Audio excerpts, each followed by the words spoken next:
We're learning about trust in Hashem, having trust in Hashem. When someone has trust in Hashem, things work out. Things work out the way. It's like davening. When you pray to Hashem, you pray that Hashem should make things work out for you. Things should go well. The same thing when you have trust in Hashem. You believe that really, whatever I do is not going to make a difference. At the end of the day, God is in control. The only thing we have control of in our lives is if we want to choose to do the right thing or the wrong thing. Right. Right? But everything else, it's really out of our control. Even though we work for a living, our sustenance, our parnasa, it comes from Hashem. Right. Some people are very smart, and they don't make such a good parnasa. Some people are really dumb, and they become billionaires. Right. Hashem, I agree with you. Yeah, Hashem's in charge. Hashem's in charge. So I saw from the Vilna Gaon that not only does having bitachon mean that things are going to work out, but even just learning this sefer, he says, this is a story from the Vilna Gaon, that even just learning the sefer is a segula that things will work out. Just studying this book. Obviously, it's better to actually, we're learning the information, but applying it to our lives is all the more important. It's actually, last week we had the pasuk. We brought a pasuk here. It says, Imlo Shavisi, it's on page 42. Imlo Shavisi v'daimamti nafshi kigamul alai imo kigamul alai nafshi. David HaMelech, King David says, I swear that I quieted my soul, and he says, like a nursing infant, like a baby at his mother's side, I'm like that baby is my neshama. Meaning, just like a baby has total trust in his mother, he's not afraid, a baby's not afraid, his mother's there, his mother provides for everything. So too, Hashem provides for us like we're a baby. We're the baby, and Hashem is taking care of us. We shouldn't be afraid at all, because just like a mother has total reliance, just like a baby has total reliance on its mother, so too we have total reliance on Hashem. And they bring here on the bottom that the Vilna Gaon says this pasuk is the essence of bitachon. That's how calm we're supposed to feel. We're supposed to feel so calm in the hands of Hashem, just like a baby is calm in the arms of its mother. And then I saw a nice story from Rav David Ashir. Rav David Ashir said there was a fellow in Yerushalayim. He's an American guy. He's having some difficulties, very tough time during his life. And he was in yeshiva, might have been a young kollel fellow, and he was on the streets of Yerushalayim, and he was talking to his rabbi. It was 2 in the morning, couldn't sleep. So his rabbi is giving him chizuk, inspiring him to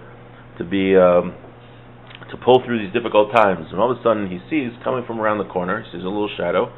He sees a 3-year-old boy turns the corner by himself at 3 in the morning.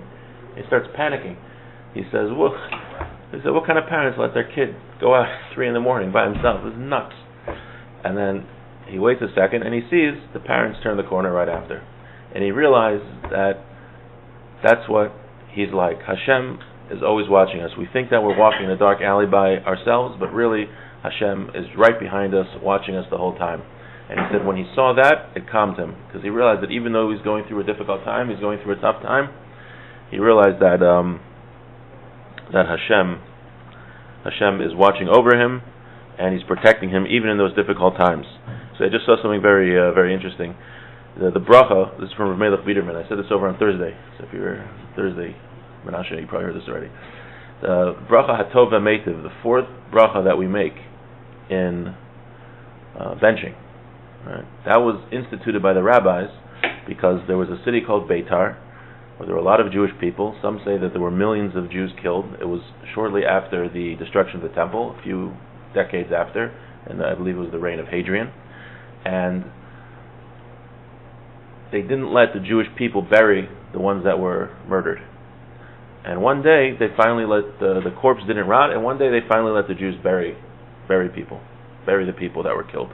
And because of that good thing, because of that very great thing, the rabbis instituted this bracha, this blessing of Hatov HaMeitiv, that thanking Hashem for His goodness. So Melech Biederman has a very simple question. It's a very nice thing that happened, that we're able to bury the dead. But you have to make a whole bracha in benching for that? I mean, let's look through Jewish history. There was something called Purim that happened. We're almost all destroyed. There was something called Hanukkah that happened. Why didn't we add blessings in benching because of those things? Why specifically for burying the dead of Beitar do we add a blessing? Very obvious question. I never thought about this before. So he writes, specifically because this was a time of wrath. Hashem was punishing the Jewish people. This was right after the destruction of the temple. There was a Midas Hadin. The Jewish people were being punished for their sins, and it was a very, very serious time.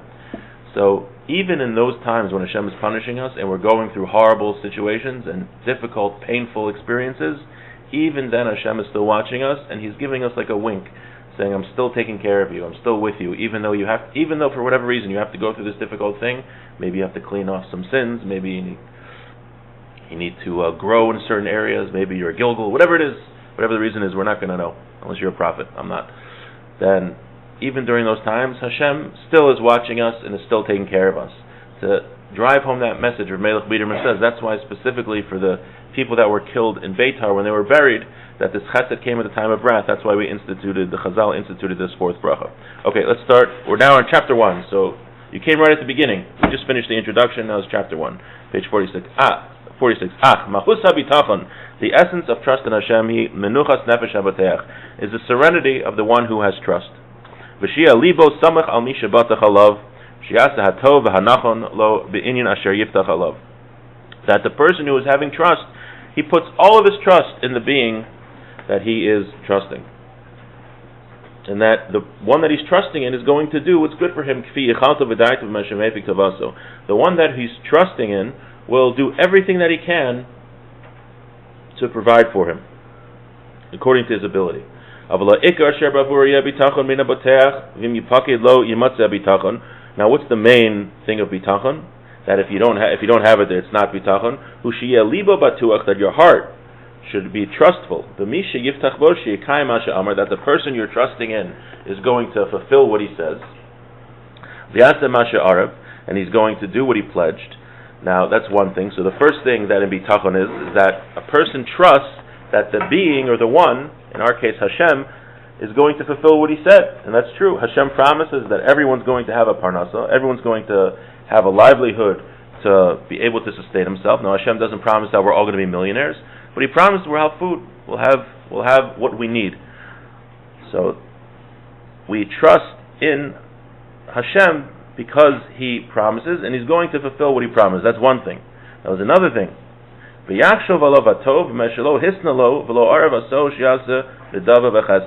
That the being, meaning Hashem, not only is He going to do what he promised, but He's going to think of what other kindness can I do for that being, and He's going to do that. And so to say, to borrow a phrase, Hashem is going to go beyond the letter of the law to do even more for us. So bitachon is not just that Hashem is going to fulfill what He promised, for example, giving everyone a parnasa, the ability to support himself, but He's also going to do even more for us. He's going to think of ways to do chesed for us. Again, we're borrowing terms, Hashem doesn't think, whatever it is. He's going to do even more kindness for us. Okay, that's chapter 1. Let's start chapter 2, page 450. Okay, what the Ramchal is going to, force of habit. What Rabbeinu Bachya is going to do in this chapter is going to list the conditions that one needs. Let's say you want to have trust in somebody. He's going to list conditions that you need to have full trust in somebody. So even if I trust my friend, what does my friend have to have trust? And he's going to come to the conclusion that the only being you can have total trust in is Hashem. And let's do a few of the reasons. Let's start. Hasibos asher behem yitachon habitachon. The reasons, the qualities to have bitachon habitachon al burim heim sheva. There are 7. There are 7 qualities that if you want to have total trust in a being, you need to have 7 qualities. That being needs to have 7 qualities. Achas mehem, first, harachamin v'chamla v'aba. The being has to be merciful and has to be loving, has to be kind. When a person knows that his friend is compassionate and he's merciful towards him, yiftach, well, he can trust him. He'll have serenity. That everything his friend's doing with him, everything that's bothering him, his friend will take care of. Why? Because his friend is a merciful person. His friend is merciful. Okay, that's the first thing you need. Vashenis, the second thing. He knows that his friend loves him, but he also knows that his being doesn't hide from him. He doesn't sometimes he takes care of him, sometimes he doesn't. He doesn't become lazy in fulfilling his desires. He agrees and he works to accomplish good things for his friend. If this is not clear, the trust in this being won't be complete. Right? Even if a being is merciful and kind, but if sometimes he's not paying attention to you, then you can't have total trust because maybe he's not paying attention to me. Because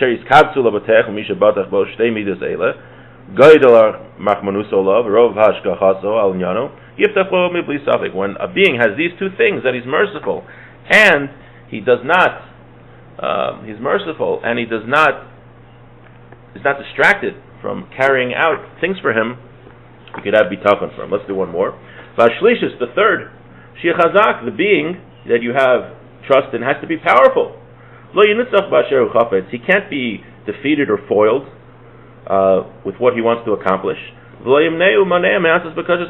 can't be anything that can prevent him from accomplishing what he wants for this individual. If the being is weak, the bitachon won't be complete, right? The being could be merciful and he could not hide from him, but if he's a weak being and he can't accomplish things, then you can't have bitachon on him, because it's very nice that you are paying attention to me and you want to help me, but if you can't, you can't. Even though he's merciful and he's watching over him, because